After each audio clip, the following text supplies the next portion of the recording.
반드시 합격하실 겁니다.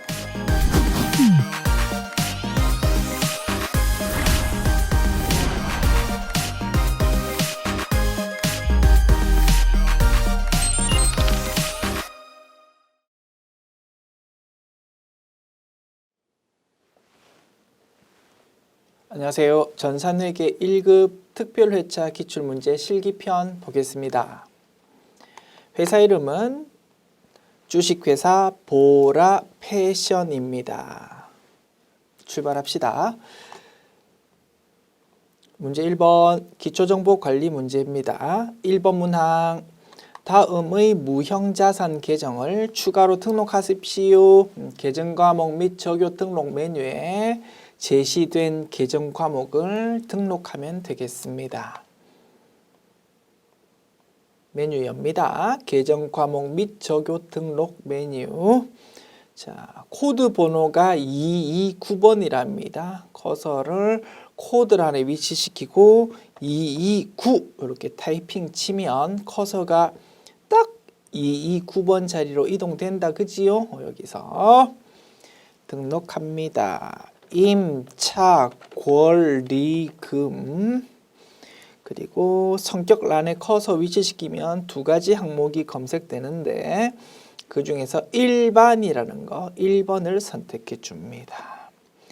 대체적요에다가 1번이라고 번호를 붙이고 임차 권리금 지급이라고 등록해 주었습니다. 됐지요? 이렇게 하나, 둘, 셋, 넷, 네 가지 제시된 내용 등록 작업했고요. 메뉴 닫읍시다.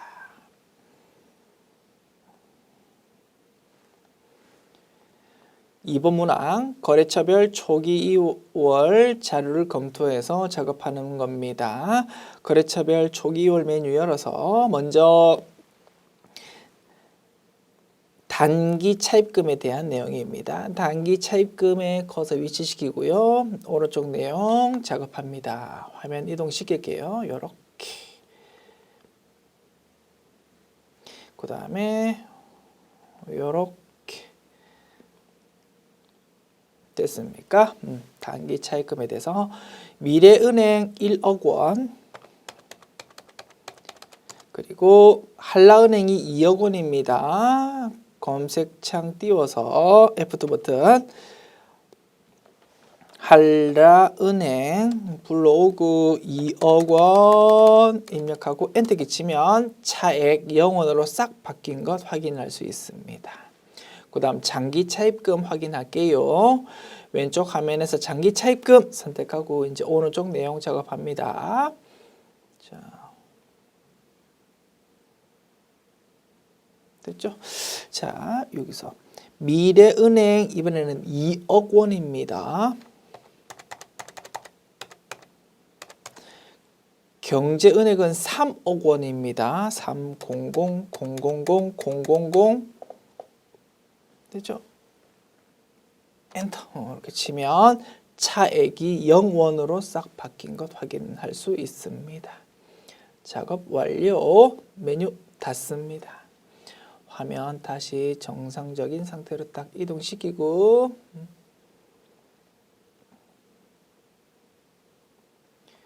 (3번) 문항 봅니다. 전기분 원가 명세서에서 제조 원가에 해당하는 임차료 계정 과목 200만 원이 누락이 되었답니다. 요거를 고치고 관련된 메뉴들도 전부 다 고치십시오라는 문제입니다.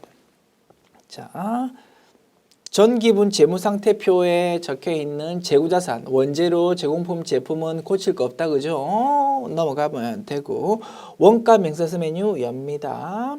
500번대 코드의 제조 원가들이 쭉 나오는데 그 중에서 임차료라는 계정 과목 200만 원이 입력이 되어야 되는데 입력이 안 되었답니다. F2 버튼 눌러서 검색창 띄우고 임차료 500번대 코드 불러오고요. 금액 적습니다. 200만 원. 그러면 당기 제품 제조원가 결과값이 수정이 되었을 거고요. 수정된 금액은 132010000이 되었습니다. 자, 그 다음 메뉴로 갑니다. 정기분 손익계산서. 자, 매출원가 금액, 그죠? 제품 매출원가 금액에 커서 위치시키면 보도창 나타나는데, 여기 당기 제품 제조원가 금액이 수정 전 금액으로 표시되어 있습니다. 요거를 132010000으로 수정하고 확인 버튼 누릅니다. 그러면 기존의 금액에서 당기 순이익이 수정되었을 거고요. 수정된 결과값은 45123,000입니다. 45123,000으로 바뀌었구나라는 거 확인했고요. 자, 그 다음 메뉴로 넘어갑니다. 정기분 잉여금 처분 계산서. 자, 당기순이익이 수정되기 전 금액으로 적혀 있다. 그지요? 요거를 45123,000으로 이제 직접 수정해도 되고요. 아니면 그죠? 블로그 버튼 클릭해서 예 클릭해도 조금 더 편하게 작업할 수 있을 겁니다. 자, 그래서 미처분 이익잉여금 로마자 1번 결론값이 52352,000이 되었고요. 요게 최종적으로 정기분 재무상태표로 가야 될 겁니다. 52352,000 확인합니다. 정기분 재무상태표에서 정기분 재무상태표 메뉴에서는 미처분 이익잉여금이 정식 명칭이지만 2월 이익잉여금으로 표시된다고 했습니다. 그게 얼마요? 수정되기 전 금액이다. 그죠? 요거를 제대로 된 걸로 고쳐주면 되겠습니다.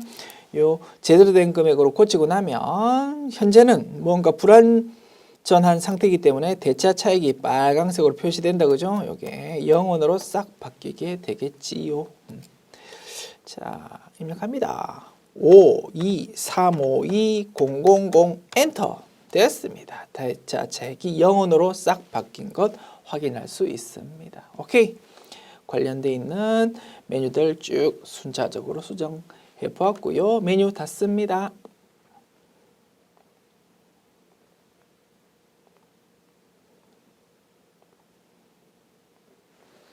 자, 다음 문제 봅니다. 문제 2번 일반 전표 입력 메뉴 문제.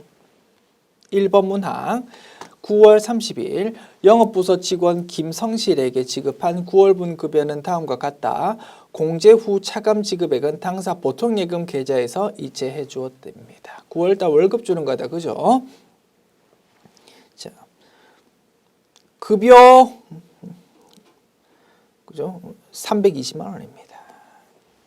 차변에 급여 적으면 되고, 법에 따라서 각종 항목들이 원천 징수됩니다. 소득세, 지방소득세, 그리고 사회보장보험료 이런 것들이 원천 징수가 되어서 352970만큼 차감되고요. 그래서 320만 원에서 352970 차감한 요 28470301만 지금 보통예금으로 돈 나간다 이겁니다. 그죠? 차변의 급여라는 비용의 증가, 대변의 예수금이라는 부채의 증가, 대변의 보통예금이라는 자산의 감소 기록하면 될 겁니다. 됐죠? 분석 끝났고요. 입력합니다. 일반 전표 입력 메뉴 9월 30일 자, 차변의 급여 비용의 증가인데 코드 번호는 영업부서니까 800번대 코드다. 그지요? 801번 금액이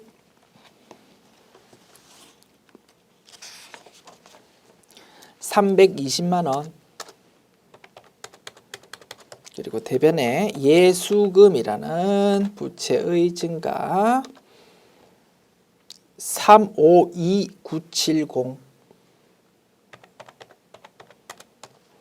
대변에 나머지가 이제 보통예금으로 돈 나갑니다. 2847030 그죠? 여기 나와 있네요. 됐습니다. 입력 완료. 2번 문항 10월 5일 단기 시세 차익을 목적으로 주식회사 미래통상의 주식 100주 액면금액은 한 주당 1,000원, 요거를 200만 원에 취득했고 취득대금은 보통예금으로 이체했다. 주식은 시장성이 있고 수수료는 무시한답니다. 단기 시세 차익 목적으로 주식 샀습니다.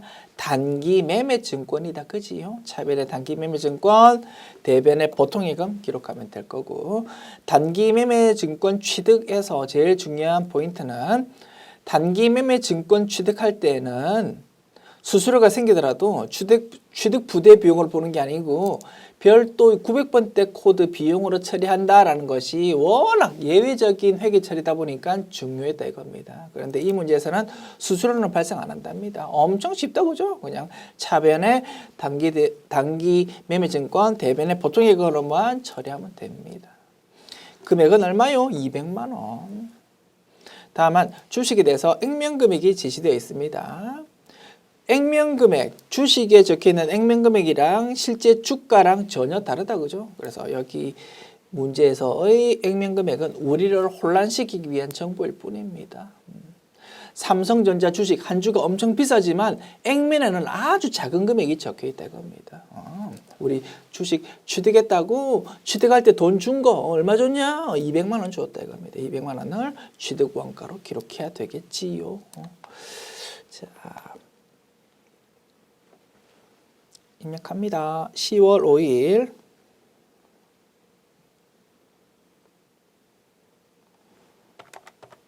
차변에 단기 매매 증권 200만 원 대변에 돈을 보통예금으로 돈 주었습니다. 입력 완료. 3번 문항 10월 25일 공장 건물을 신축하기 위해서 주식회사 서산개발로부터 건물과 건물에 부수되어 있는 토지를 일괄 구입하고 건물을 즉시 철거했다. 일괄 구입대금 2억 6천만 원은 하나은행으로부터 대출기간 5년 대출받아서 지급했답니다. 건물을 신축하려고 땅을 샀다 이겁니다.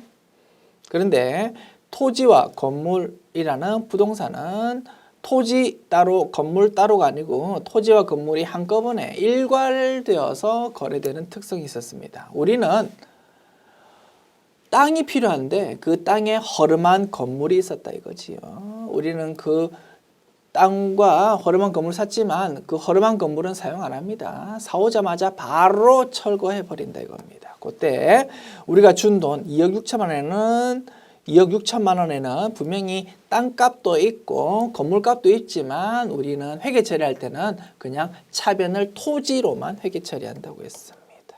우리가 이론편에서 열심히 공부했던 내용이다 그죠? 그게 출제된 거다 이겁니다. 건물이라는 계정 과목은 사용할 여지가 없습니다. 차변을 전부 토지라는 계정 과목으로 회계 처리하고요.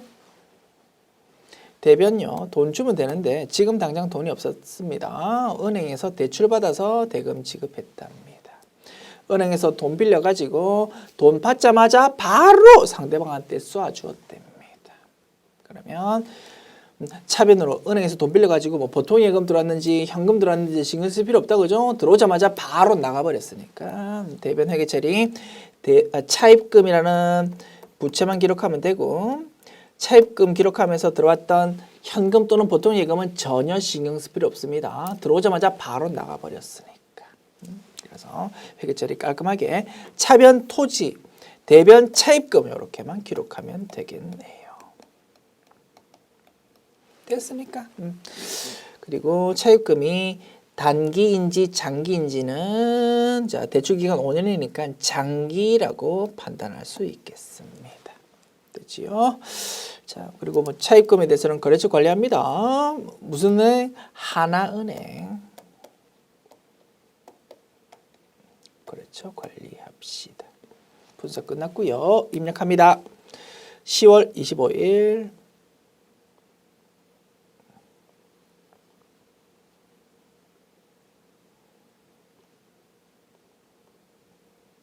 10월 25일 그죠? 25일. 차변에 토지 260-000-000 대변에 장기 차입금 하나은행 이렇게 하면 입력 완료.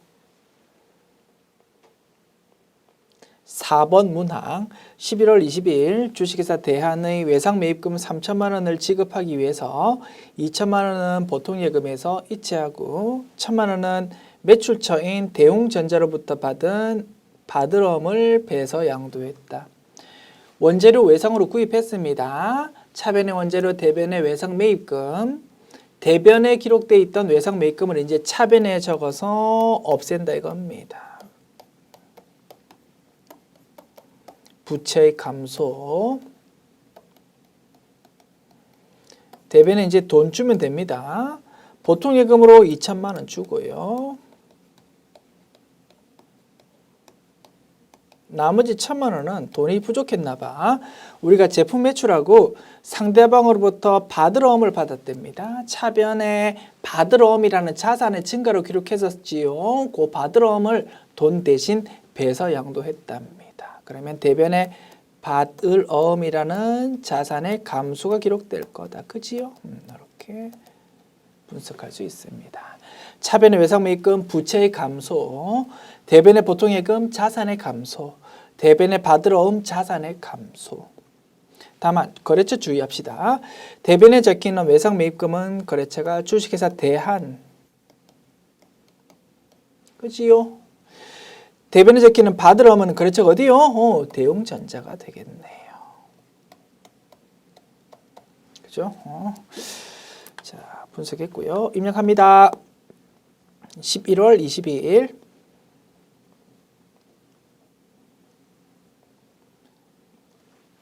11월 20일 차변 외상매입금이라는 부채의 감소 주식회사 대한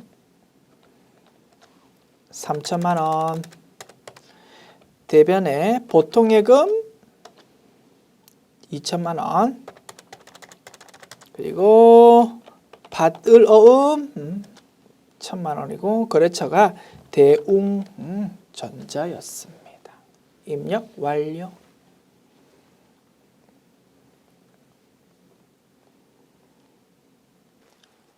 (5번) 문항 봅시다.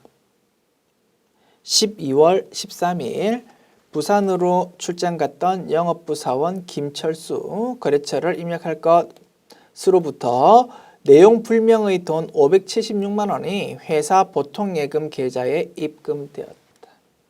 우리 직원이 부산에 출장 갔는데 어떤 이유로 우리 회사 통장으로 보통예금 쏴주었다 이겁니다. 우리 회사 입장에서는 보통예금이라는 돈을 받았습니다. 차변 보통예금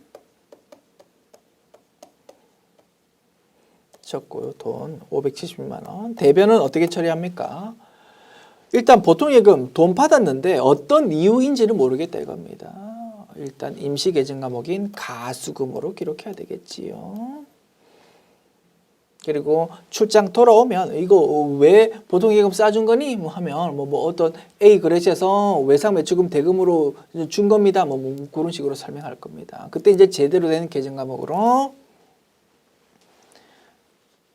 회계 처리하면 되겠죠. 가수금이라는 임시계정 과목 없애면서 자 지금은 임시계정 과목 가수금으로 기록하는 거래입니다. 자 가수금에 대해서 거래처 일단 관리합시다. 누가 일단 김철수가 쏴주었다 이겁니다. 김철수라고 거래처 입력해야 되겠지요.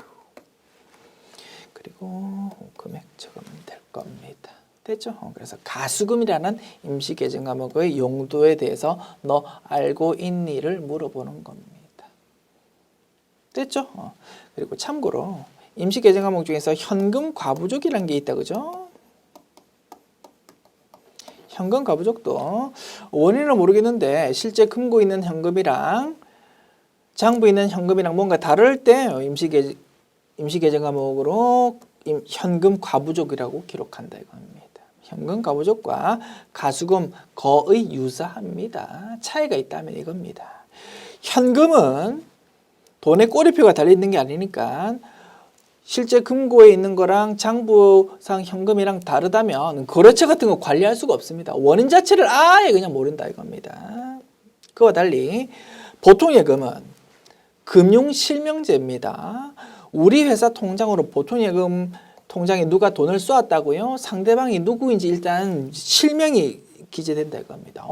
김철수가 우리 회사 통장으로 돈 쏘았네? 어떤 거래처로부터, 즉 누구로부터 돈 받았는지는 안다 이겁니다. 그런 점에서 현금 거부족과 가수금이 차이가 있다라는 거. 우리 교재 본문에서 이미 설명드린 내용이지만 복습 삼아 다시 한번 말씀드렸습니다. 됐습니다. 자, 분석했고 입력합니다. 12월 13일 차변에 보통예금 5760-000 그리고 대변에 가수금이라는 임시계정 쓰되 거래처 관리하자. 김철수 576만 원. 6번 문항 12월 22일 일양패션으로부터 받아 보관하던 받을어음 500만 원을 만기일이 되어서 결제은행에 제시했는데 잔액 부족을 이유로 지급 거절되었답니다. 우리가 어음 가지고 있었는데 어음이 부도났다 이거지요. 어음 발행한 회사가 돈이 부족하다 이겁니다. 그래서 돈 부족합니다 라는 내용을 은행에서 통보받았답니다. 이런 거를 우리 실무에서는 부도방이라고 부른다고 했습니다. 오늘 부도났다고 오늘 바로 대손 확정되는 건 아니랍니다.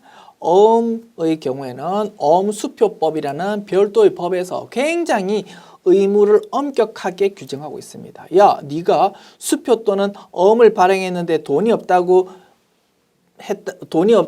배 째십시오라고 했다고 그러면 너 가만두지 않을 거야. 너희 회사 재산을 전부 압류해가지고 경매 붙일 거야. 돈으로 바꿔가지고 어음 또는 수표 받은 사람한테 다 나눠줄 거야 라고 엄격하게 법에서 정했다 이겁니다. 그래서 우리 회사는 어음을 들고 있다가 상대방 회사가 부도났다는 통보를 받았다고 오늘 당장 대손 확정 붕괴하지는 않습니다.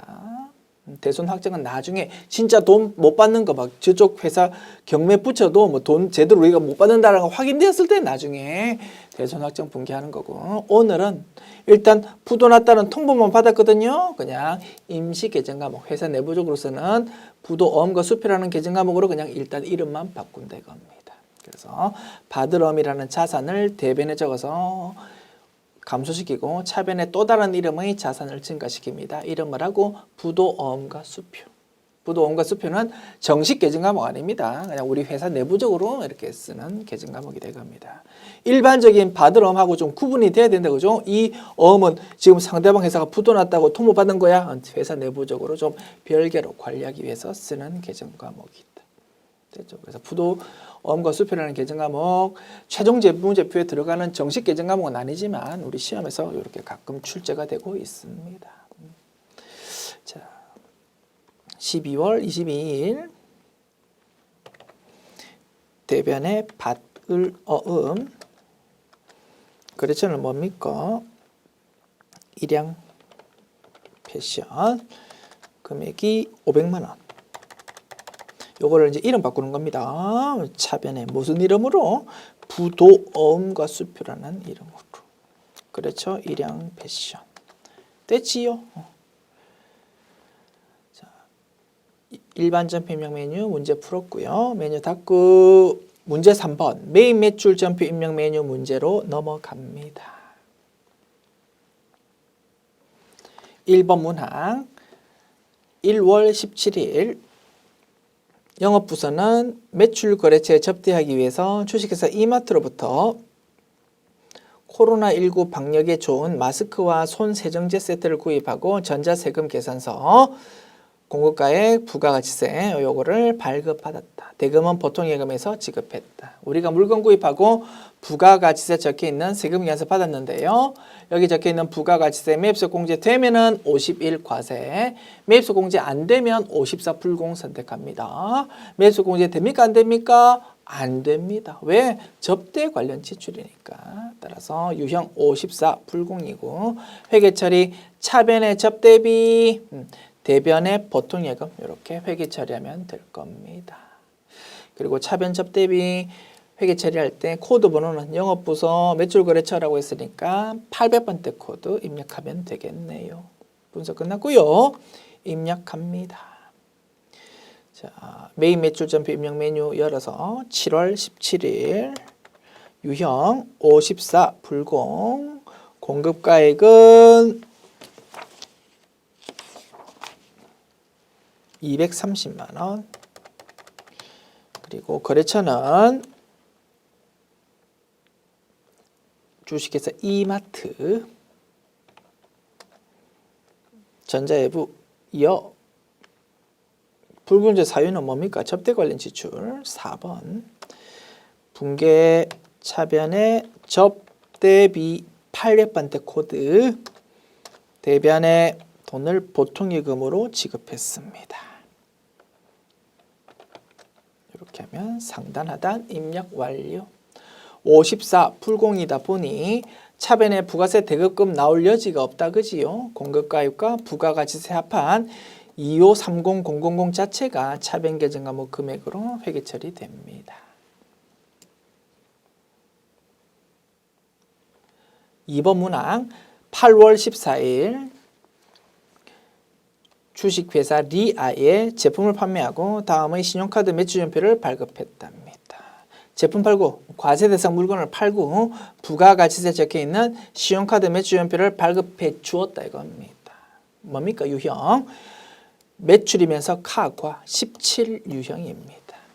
회계처리요. 대변의 제품 매출 차변에 신용카드로 결제 받았다 이 뜻이다 그죠?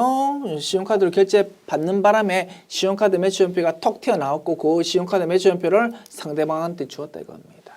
신용카드로 결제 받았다는 거는 돈을 나중에 받는다라는 외상거래다 그지요? 그리고 주된 영업 활동인 제품 팔면서 외상 대금이니까 차변 계정 과목 외상 매출금으로 기록하면 됩니다.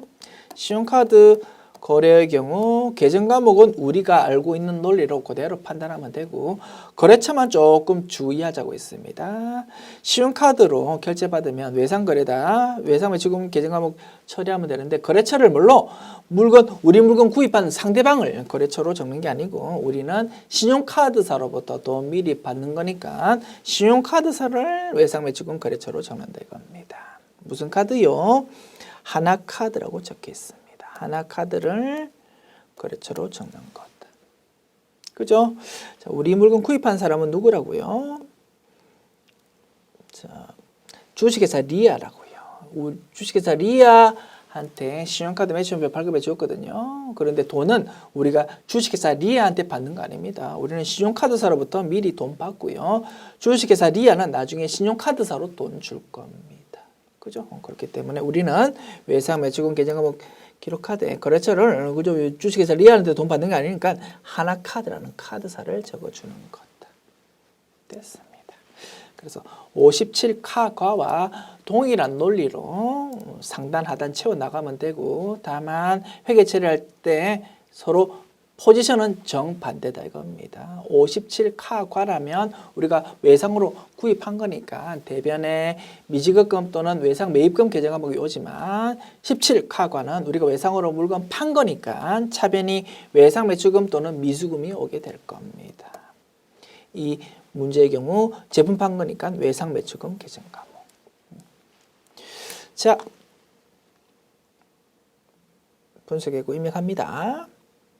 8월 14일 17카과 공급가일 안에 신용카드 매출전표 거래이므로 부가가치세 포함되어 있는 132만 원 입력한 다음 엔터키 치면 물건값 부가가치세로 자동으로 싹 갈라진다 그지요. 그리고 상단부 거래처는 주식회사 리아라고 적어야 될 겁니다. 우리가 신용카드 매출연표를 주었는데 누구한테 주었다고요? 주식회사 리아한테 주었다 이겁니다. 자, 신용카드사는 하나카드였다. 그죠? 하나카드. 분계. 자, 대변의 제품 매출 맞고요. 차변의 외상 매출금이라고 기록하되 거래처를 주식회사 리아가 끌려오지만 요거를 하나카드로 고쳐주어야 되겠다. 됐습니다. 이렇게 하면 상단 하단 입력 완료. 17카과의 경우 57카과와 마찬가지로 입력할 때의 유의사항 상단부 거래처와 하단부 거래처가 서로 다르다. 중간에 신용카드사 적어주자. 이렇게 입력할 때의 유의사항 정리할 수 있겠습니다.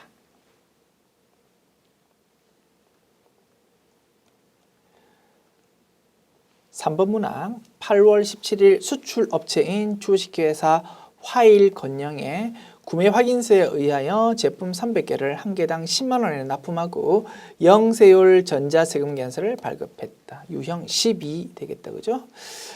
매출 대금 중 20%는 자기업수표로 받고 잔액은 외상이랍니다.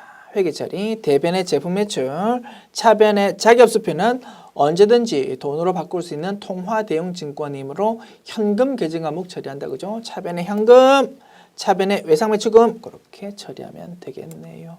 그리고 매출이 영세율 적용될 때는 영세율 구분란을 적어준다. 그죠? 내국신용장 구매 확인서에 의한 재화 공급 적어줍니다. 그리고 금액은요. 300 곱하기 10만 원 계산하면 되겠지요. 3천만 원 계산됩니다.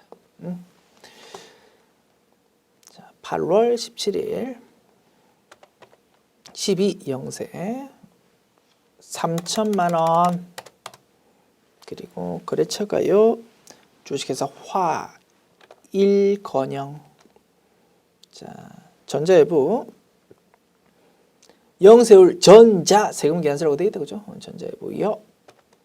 자, 영세율 구분 3번 내국신용장 구매 확인서에 의하여 공급하는 재화 선택하고 자, 분계 대변의 제품 매출 차변의 현금 이거 차변 그죠? 차변 현금 통화대용증권 얼마요? 20%랍니다. 3천만 원 곱하기 20% 600만 원 되겠다. 그죠? 600만 원. 그리고 나머지는 외상입니다. 외상 매출금. 이렇게 하면 상단 하단 입력 완료. 4번 문항 10월 2일 효원기계로부터 절단용 기계장치를 구입하고 3개월 만기 약속금을 발행해 주었고 전자세금 계산서 공급가액 이렇고 부가가치세 이렇습니다. 요거를 발급받았다. 단 고정자산 등록은 생략할 것. 기계장치 구입했다는 거다. 그죠? 기계장치 구입하면서 부가가치세 적혀있는 세금 계산서를 받았습니다. 매입세 공제 가능하다. 그죠? 51 과세가 유형이고 회계처리 차변의 기계장치 그리고 대변은요. 주의해야 되겠네. 우리 회사가 약속금 발행해 주었다고 대변을 지급엄 계정 과목으로 처리하면 됩니까? 안 됩니까? 안 된다. 그죠? 주된 영업활동 아니면서 기계장치 구입하는 거니까. 유형자산 구입은 주된 영업활동 아닙니다. 주된 영업활동 아니면서 약속금 발행했으니까 대변 계정 과목은 미지급금 계정 과목 써야 될 겁니다. 됐죠? 차변은 기계장치고. 오케이. 상단 하단 분석해 보았고요. 입력합니다. 10월 2일 자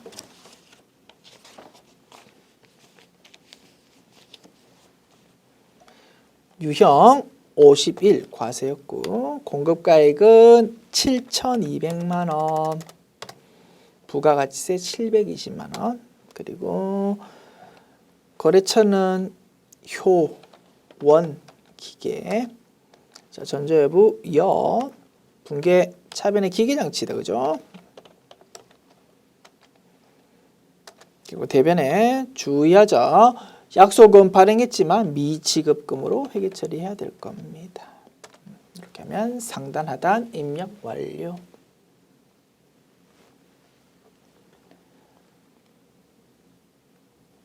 (5번) 문항 봅시다. 11월 12일 당사 제품인 의류 100개, 원가는 500만 원. 요거를 접대 목적으로 매출 거래처인 영남 상사에 무상으로 제공했다. 단 제품의 원가와 시가는 동일하다고 가정한다 라고 되어 있습니다. 우리 연습하지 않았던 부분일 겁니다. 이 문제 틀리더라도 너무 스트레스 받지 마십시오. 자, 이 문항은 전산 세무 2급에서 학습하게 되는 내용입니다. 전산 세무 2급에서 배우는 내용이 전산 회계 1급 시험에 이렇게 등장이 된 거다 이거지요.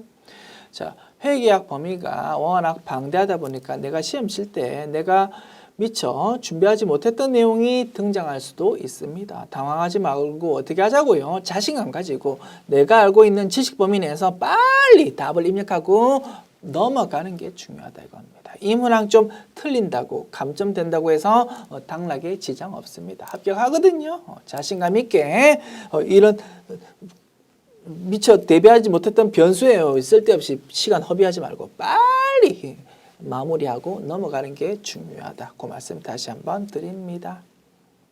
전산 세무 2급에서 배울 내용이니까 가볍게 들어보십시오. 전산 세무 2급에서는 이런 것도 공부하구나. 제가 열심히 떠들여 제껴 보겠습니다. 자, 이러한 거래에 대해서 조금 생각해 볼 수 있겠습니다. 우리 이론편에서 이미 공부한 내용입니다. 부가가치세법에 있는 재화의 간주 공급이다 이겁니다. 재화의 간주 공급. 여러 가지 유형 중에서 이거 뭡니까? 우리가 제품 만들었습니다. 제품 만드는 동안 매입세 공제를 홀랑홀랑 받아 먹었다 이겁니다. 매입세 공제 받아 먹었던 물건을 어떻게 썼습니까? 접대 목적으로 썼다 이거지요. 접대 목적 물건이라면 처음부터 매입세 공제 받으면 안 되는데 매입세 공제 받았다가 그 물건을 엄하게 쓴다고요? 반칙이다 이겁니다. 그러면 애당초 매입세 공제 받아 먹었던 거를 다 토해내라는 재화의 간주 공급 규정이 적용되고 재화의 간주 공급 여러 가지 유형 중에서 요거는 사업상 증여가 될 겁니다. 기억나십니까? 이런 내용을 우리 이론편에서 부가가치세법 이론편에서 공부했고 그 이론편에서 공부했던 내용이 실기편으로 이렇게 등장한다 이겁니다. 전산세무 2급에서는. 자, 요 내용 재화의 간주 공급이니까 부가가치세 신고서에 반영되어야 된다 그죠? 자, 재화의 간주 공급 중에서 사업상 증여라는 유형은 그 성격상 세금 계산서를 발급할 수가 없습니다. 세금계산서 발급할 수 없지만 부가가치세 신고서에는 엄연한 매출과 매출에 대한 과세 표준으로 반영되어야 된다 이겁니다. 그러면 매입 매출 전표 입력 메뉴 입력해야 될 거고 유형은 과연 무엇일까요? 10% 부가가치세가 붙는 매출 거래이면서 and 증빙이 아무것도 발급되지 않으니까 유형은 14건별이 될 겁니다. 일리 있습니까? 그리고 상단부에는 부가가치세법상 과세표준금액을 적어줍니다. 철저하게 시가다 그죠? 그런데 원가와 시가가 동일하다고 가정했답니다. 그러면 500만 원을 적어줍니다. 상단부에.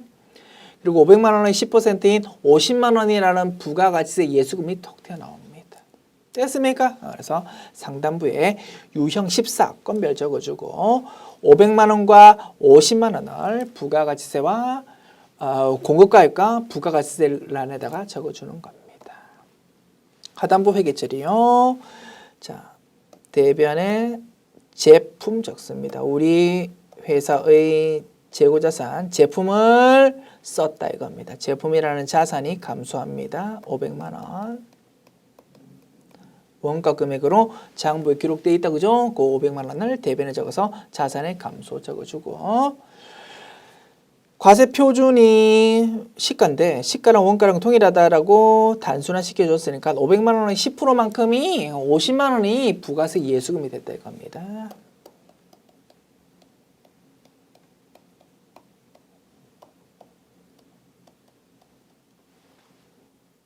그리고 요거 두 개 합한 550만 원이 차변에 뭘로? 접대비로 기록됩니다. 됐습니까? 요것이 재화의 간주 공급에 대한 입력이 되겠고요. 이런 것들을 전산 세무 2급에서 공부하게 된다 이겁니다. 그리고 자, 접대비 코드 번호는요. 생산과 관련돼 있다는 언급 없고 매출 거래처라고 언급했으니까 800번대 코드가 될 거고요.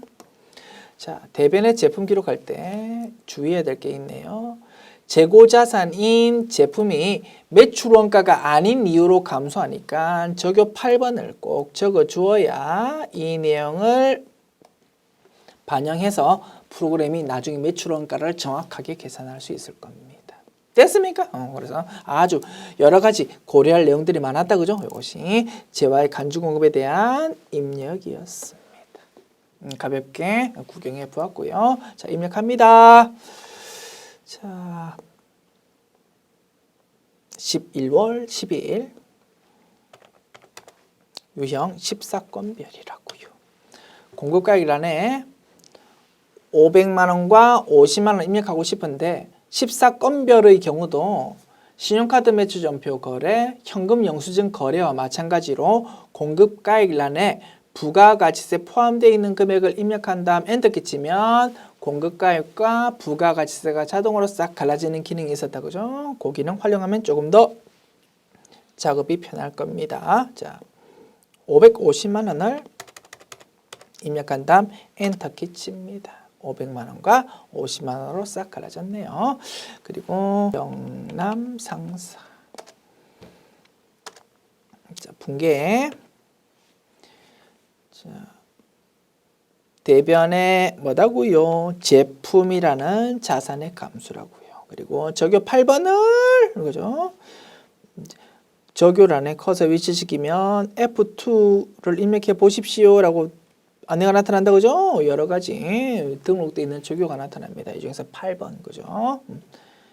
아니면 그냥 뭐 검색창 띄울 필요 없이 우리 알고 있잖아 그죠? 그냥 바로 8번 눌러도 됩니다. 이렇게 적요 8번 눌러주고요. 그리고 차변에는 50만 원과 500만 원 합한 거를 접대비라고 기록하는 겁니다. 코드 번호는 800번대 코드. 됐지요? 이렇게 하면 상단, 하단 입력 완료. 됐죠? 14건별이라는 유형 선택해야 되고 대변 제품에 대해서 적요 8번도 눌러줘야 되고 그죠? 이런 부분들을 조금 신경 써야 되는 내용이었습니다.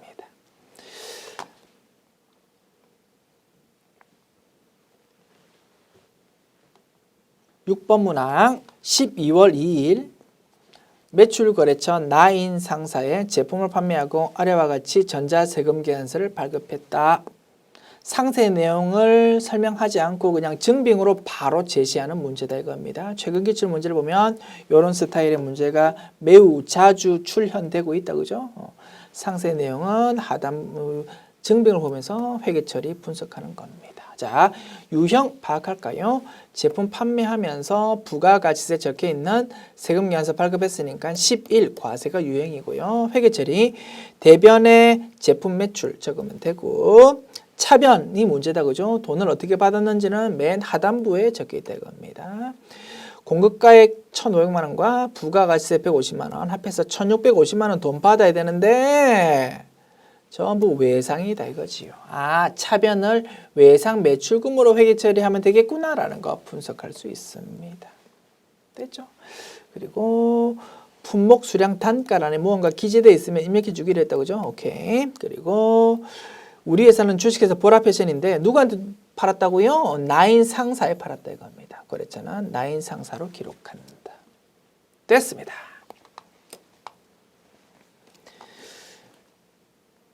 (12월 2일)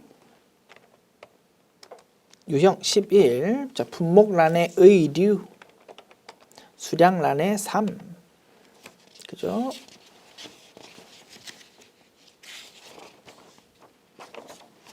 단가란에 500만 원. 자, 그죠? 그리고 거래처가 나인 상사. 그리고 전자외부 2억 분계 자, 대변의 제품 매출 맞고요. 차변이 분석해 보니까 외상 매출금이 들어갑니다. 됐습니다. 이렇게 하면 상단, 하단 입력 완료.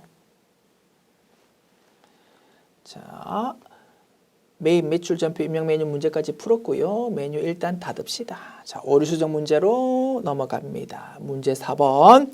1번 문항 9월 7일 대웅전자로부터 관리부서에서 사용할 컴퓨터 유형자산을 구입하고 종이, 세금 계산서, 공급가액 200만 원, 부가가치세 20만 원을 발급받았다. 대금은 한 달 뒤에 지급하기로 했답니다. 자, 분석부터 해봅시다.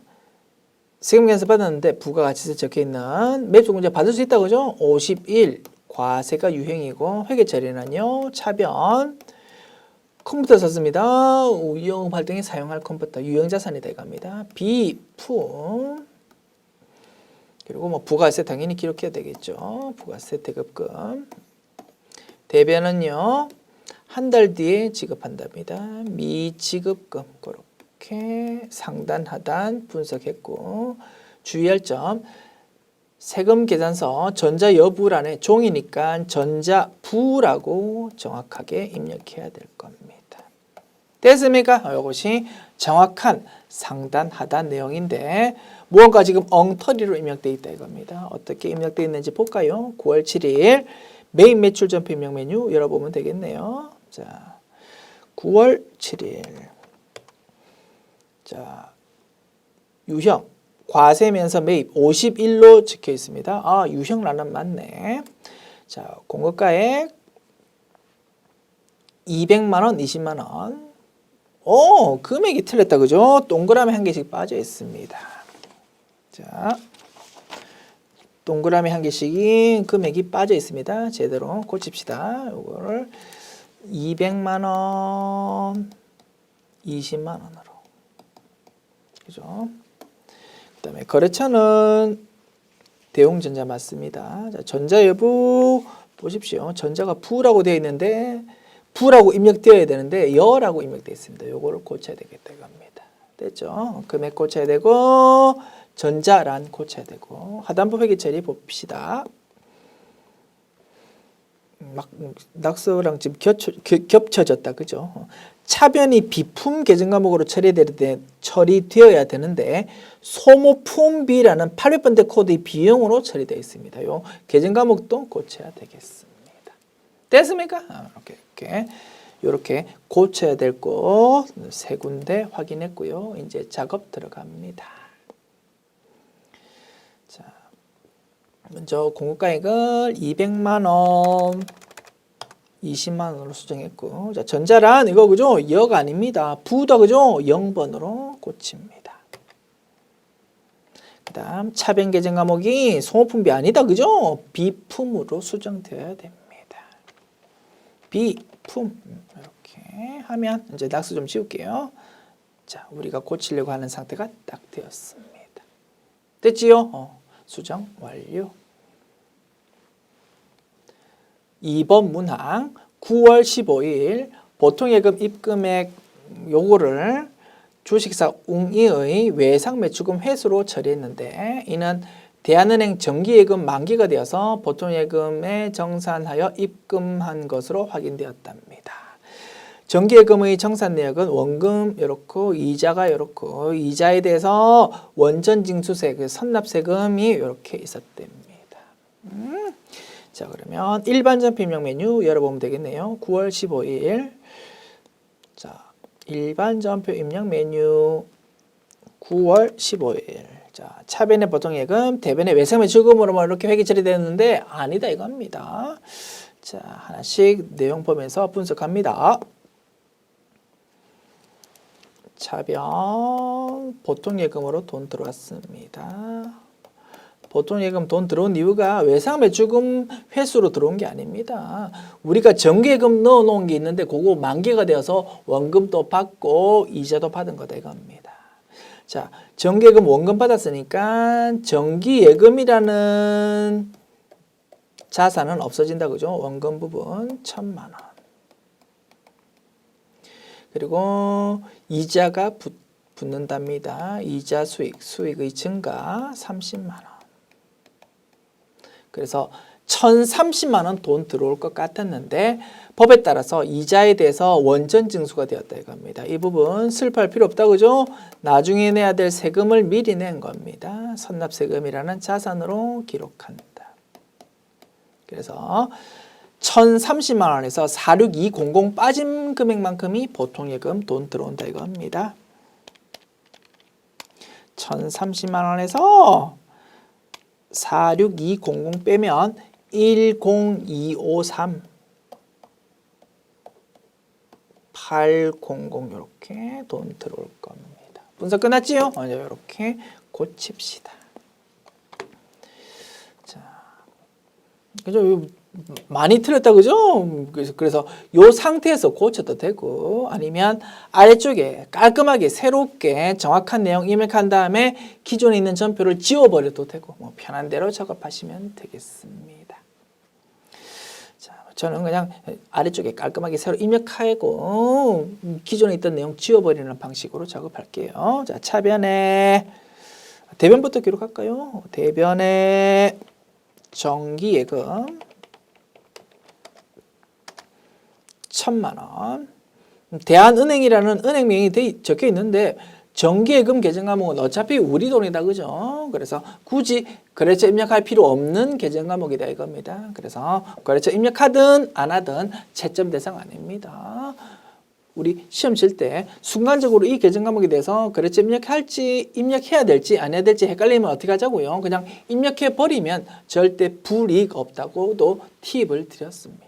그죠? 그래서 사실은 정기예금에 대해서 거래처 입력할 필요가 없지만, 그죠? 없지만 굳이 입력하더라도 감점은 없다 이겁니다. 저는 그냥 우리 열심히 공부한 내용대로 정기예금 어차피 우리 돈이니까 거래처 입력 안 하는 방식으로 작업 진행하겠습니다.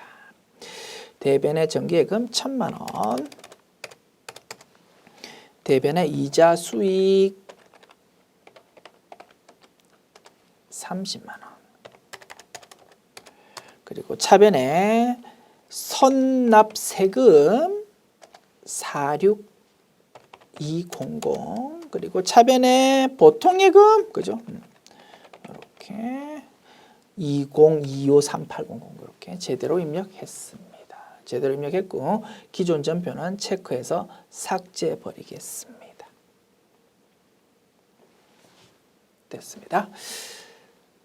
자, 그러면 다시 오류 수정 문제 끝났으니까 메뉴 이제 닫고 자, 깔끔한 마음으로 문제 5번으로 넘어갑니다. 결산 문제요. 1번 문항 10월 1일 보통예금에 입금된 10월 1일에 보통예금에 입금된 900만 원은 6개월분 올해 10월 1일부터 내년 3월 말까지 6개월분 임대기간에 대한 임대료였다. 영업의 수익. 장부를 조회해서 월할 계산하십시오. 10월 1일자 회계처리 내용부터 봐야 되겠네요. 자, 임대료에 대해서 회계처리. 사실은 임대료를 돈 받는다면 세금 계산서 발급할 겁니다. 그러면 그 부분이 매일 매출 전표 입력 메뉴에 입력되어 있어야 될 것 같은데 정확하게 따지면 그죠? 그런데 자료 단순화를 위해서 일반 전표 입력 메뉴에 입력되어 있을 가능성도 있습니다. 두 메뉴 다 열어보면 되겠지요. 자, 10월 1일 메인 매출 전표 입력 메뉴 열어봅니다. 없다 그지? 제품 판금만 있고 없습니다. 그러면 일반 전표 입력 메뉴에 있나 보다. 10월 1일 여기 있네 그죠? 자, 차변에 보통예금 900만 원 6개월치 임대료 받은 거랍니다. 대변을 뭘로요? 일반적으로 6개월치 임대료를 받는다고 차변 돈 들어오는 거 적고 대변을 임대료라는 수익의 증가로 회계 처리하는 것이 일반적인데 이 회사는 대변을 뭘로? 선수 수익이라는 부채의 증가로 기록했다 이겁니다. 이럴 수도 있다 그죠? 괜찮아. 우리는 정확한 결론값만 딱 알고 그에 맞추어서 회계 처리만 잘 하면 됩니다. 자, 회계 처리 이렇게 분석할 수 있네요. 자, 차변에 보통예금 900만 원 돈 들어왔습니다. 정확하게 따지면 어때야 됩니까? 대변에 올해 임대료 기록하고 내년분은 선수 수익으로 기록해야 됩니다. 자, 월할 계산 6개월분이 900만 원이라고요. 900만 원 나누기 6 하면 150만 원입니다. 한 달에 150만 원인데 3개월은 올해, 3개월은 내년입니다. 그러면 150만 원 곱하기 3 하면은 450만 원, 150만 원 곱하기 3 하면은 450만 원 나온다, 그죠? 그래서 900만 원 중에서 절반만큼은 올해 분이고, 올해 수익이고, 나머지 절반은 내년 임대료를 미리 받았으니까 부채다 이겁니다. 이것이 정확한 결론값인데 회사는 어떻게 했다고요? 차변 보통예금 900만 원 요거까지는 맞았어. 대변을 전부 다 부채로 기록했다 이겁니다.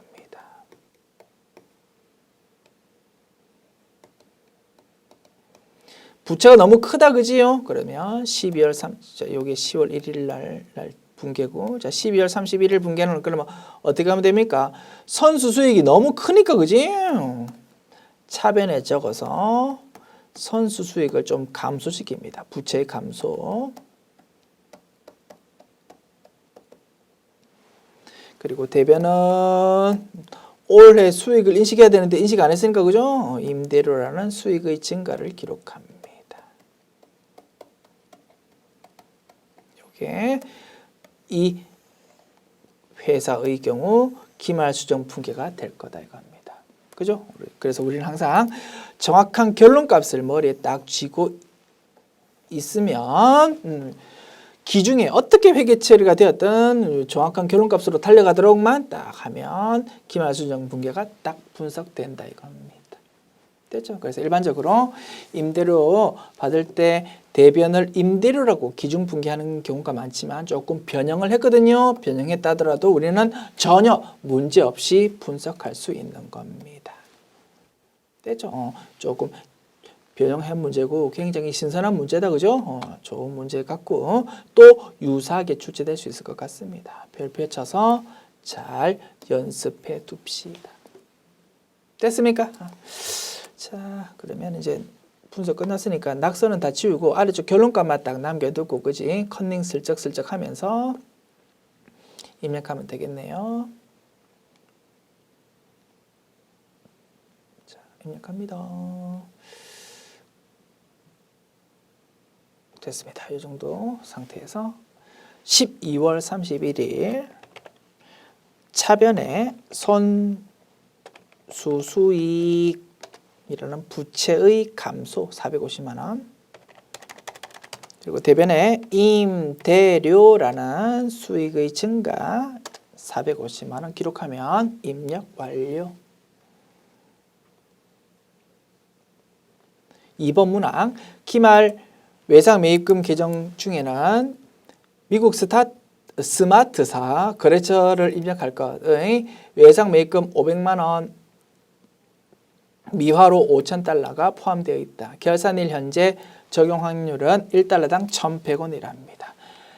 외화로 기록되어 있는 자산 부채를 기말에 가지고 있다고요. 환율 변동분에 대해서 외화 환산 손익을 인식한다. 그죠? 자, 1,100 곱하기 5,000달러 하면 550만 원으로 계산됩니다. 기말 환율로 계산했다. 기존에는 얼마로? 500만 원으로 장부에 기록되어 있답니다. 플러스 50만 원 계산되었는데 회사에서는 좋을 거 하나도 없다, 그죠? 부채가 늘어났지 않습니까? 그래서 대변에 외상 매입금 50만 원, 부채의 증가 기록하고 차변은 손해본 겁니다. 부채가 늘어났으니까 외화 환산 손실이라고 회계 처리하면 될 겁니다. 됐지요?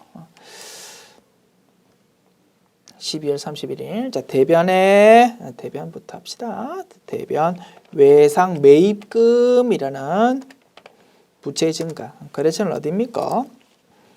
스마트사. 미국 스마트사 50만 원. 그리고 차변에 손해봤다 그죠? 외화 환산 손실이라는 비용의 증가로 기록하면 되겠습니다. 3번 문항 당사는 일반 기업회계 기준에 의하여 퇴직급여 충당 부채를 설정하고 있다. 이와 관련된 자료는 다음과 같다. 퇴직급여 충당 부채 추가 설정 문제다. 그죠? 수동 계산으로 작업해도 됩니다만 자동 계산이 조금 더 편할 겁니다. 자, 결산 자료 입력 메뉴 열고요. 1월부터 12월. 자, 상단의 보조창 활용하면 조금 더 편하다. 그죠? 퇴직 충당 보조창 엽니다. 기초금액 6천만 원. 자, 500번대 공장과 관련된 부분요. 기초금액이 6천만 원 있었는데 단기에 써먹은 게 1,800만 원이랍니다. 그래서 잔액이 4,200만 원 남은 상태래요. 문제 제시 자료하고 동일하다. 그죠? 제조 부분 6천만 원 썼는데 1,800만 원 써먹어서 4,200만 원 지금 잔액 남았다 이겁니다. 추계액이 6,200만 원이랍니다. 요게 올해 재무상태표의 퇴직급여 충당 부채 목표치다 이겁니다. 그거를 여기 저기 준다 그죠? 추계액 쪽에 6,200만 원.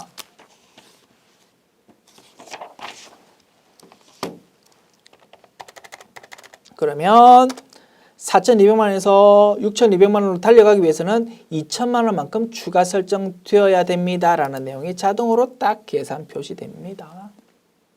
자, 그 다음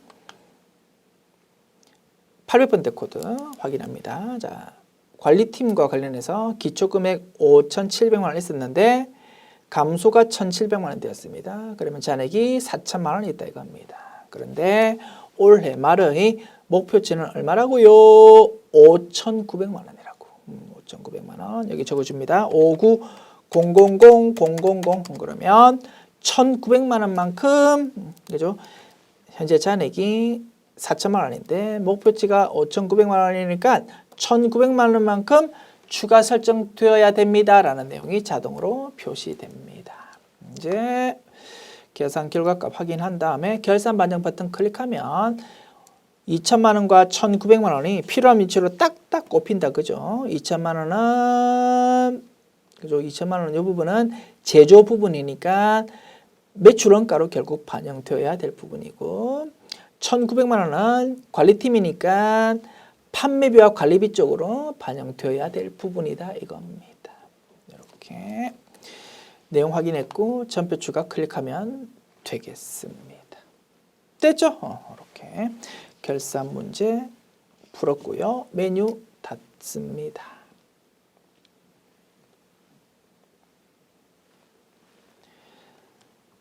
문제 6번 조회 문제 봅시다. 1번 문항 1월부터 3월까지의 현금 입금액 합계는 얼마일까요? 라고 되어 있습니다. 현금에 대한 문제니까 현금 출납장 메뉴 써도 됩니다만 총계정 원장 메뉴가 조금 더 편할 거다. 그지요? 자, 총계정 원장 메뉴로 확인합니다. 총계정 원장 메뉴 열어서 1월부터 3월까지 1월 1일부터 3월 말까지 현금 계정 과목 101번 코드 번호입니다. 월별로 딱딱 집게 된다 이겁니다. 현금 자산이다. 그죠? 나의 자리 왼쪽입니다. 기초금액 왼쪽에 적히고 증가하면 왼쪽 감소하면 오른쪽에 적힐 겁니다. 그죠? 묻고 있는 게 뭐다고요? 현금 입금액을 묻는다 이겁니다. 현금이 증가한 것을 말한다. 그죠? 그래서 3달 동안 차변 쪽에 현금으로 기록된 것을 확인한 다음 요거 3개를 더하면 될 겁니다. 됐습니까? 자, 낙서 때문에 숫자가 잘 안 보이네. 낙서 치우고 세금액 합계하는 겁니다. 2104200 플러스 2582800 플러스 3508600 하면 81956 56 000 이렇게 계산됩니다. 됐습니까? 이렇게 정답 확인했고, 참고로 현금 출납장 메뉴도 한번 구경해 봅니다.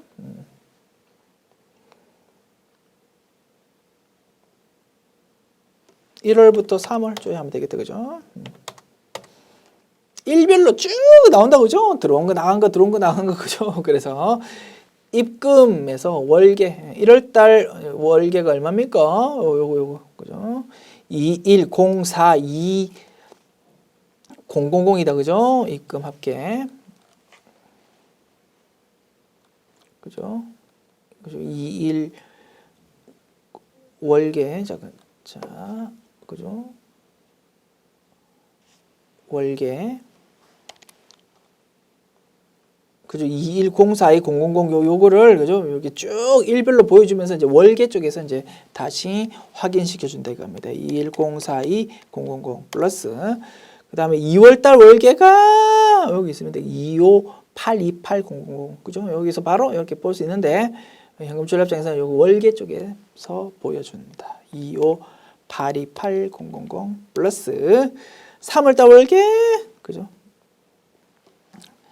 3월달 월계 3508600, 여기 3508600 이렇게 해가지고 8195600이라고 이렇게 답을 찾아도 되겠습니다. 됐습니다. 자, 그리고 조금 더 부연점 해볼게요. 자, 가볍게 들어보십시오. 가볍게.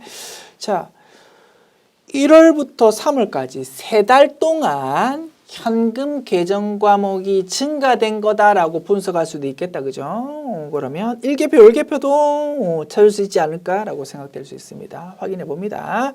1계표, 1계표, 1월부터 3월. 아하!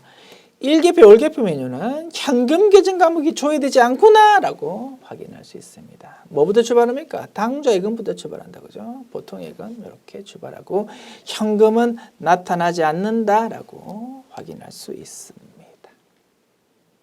조금만 더 부연 설명. 사실은 현금은 맨 아래쪽에 따로 표시되고 있답니다. 자, 차변, 대변에 대해서 계열, 대체열, 현금열이 있다, 그죠? 각각.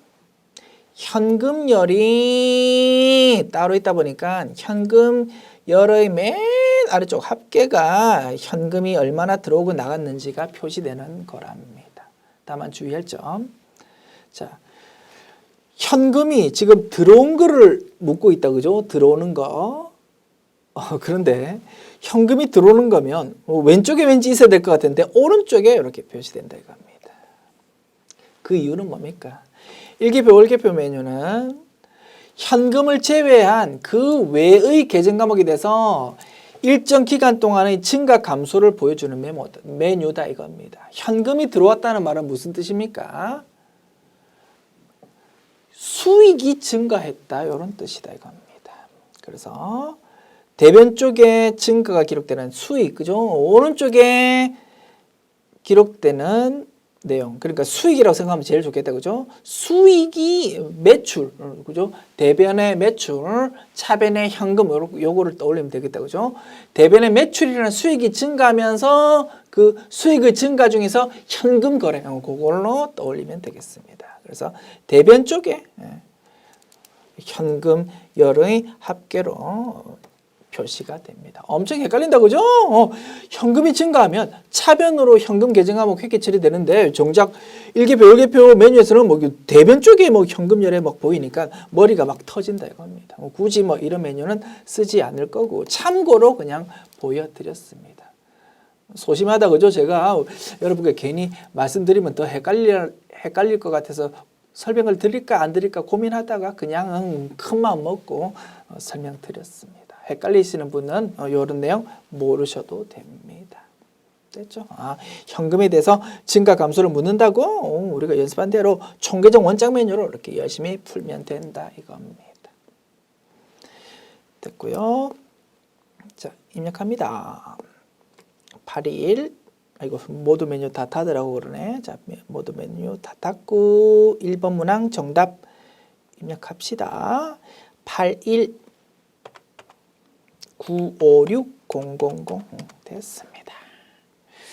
자, 2번 문항 봅니다. 5월 8일 복리후생비 판관비례입니다. 자, 복리후생비 판관비. 자, 복리후생비 판관비 금액은 얼마일까요? 자, 요거 수정합니다. 문제. 5월 8일 복리후생비 판관비 금액이 얼마일까라고 물어보면 5월 8일 거래에서 복리후생비 비용 계정 과목이 회계 처리된 게 얼마인지를 묻는지, 아니면 1월 1일부터 5월 8일까지의 비용 금액을 묻는 건지 헷갈린다 이겁니다. 그렇죠? 그래서 회계 세법 전공하시는 분들이 국어에 조금 약하다 보니까 이런 실수가 나타나는 것 같습니다. 문제 읽었을 때 무엇을 도대체 의미하는 건지 좀 모호한 문장, 그래서 요거 교재 수록할 때는 조금 수정해서 깔끔한 문장으로 수록할게요. 5월 8일자 거래에서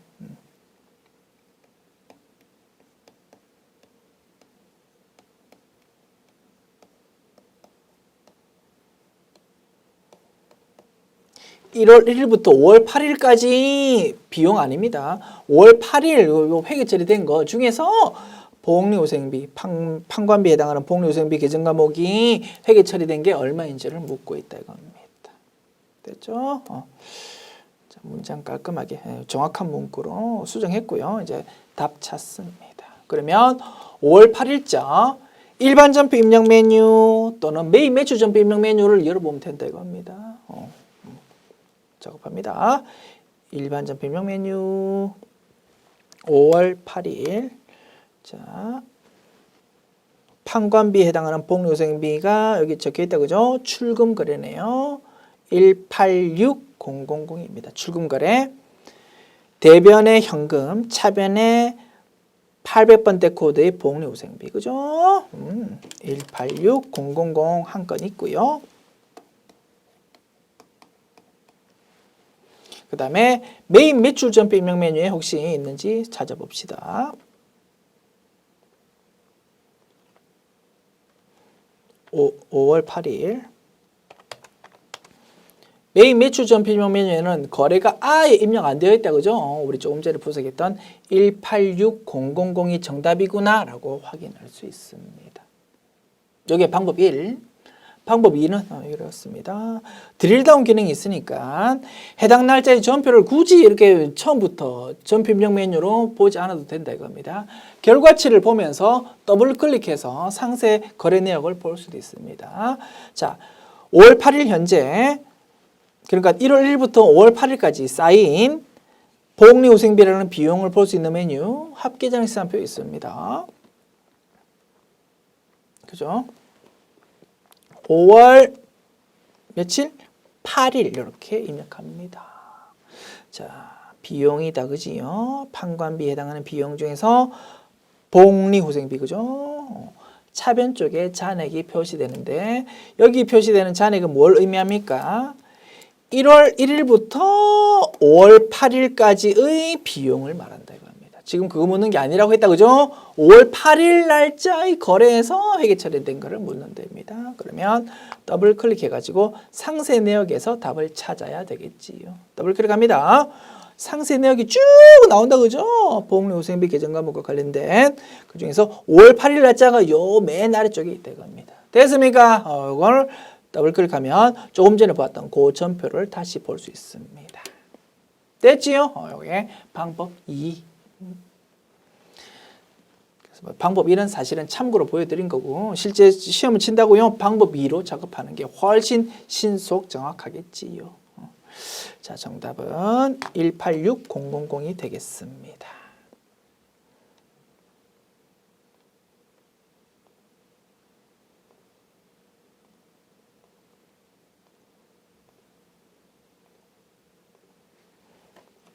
(186000)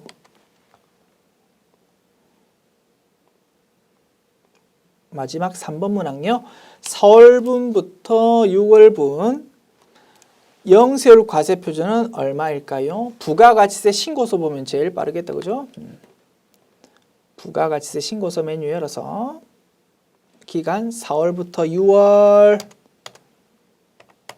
선택하고요. 자, 영세율에 대해서 세금 계산서 발급분과 기타로 이렇게 나누어서 기재됩니다. 과세 표준 요거 두 개 합한 거가 되겠다. 그죠? 2550000 플러스 1000만 원 하면 3550000 계산됩니다.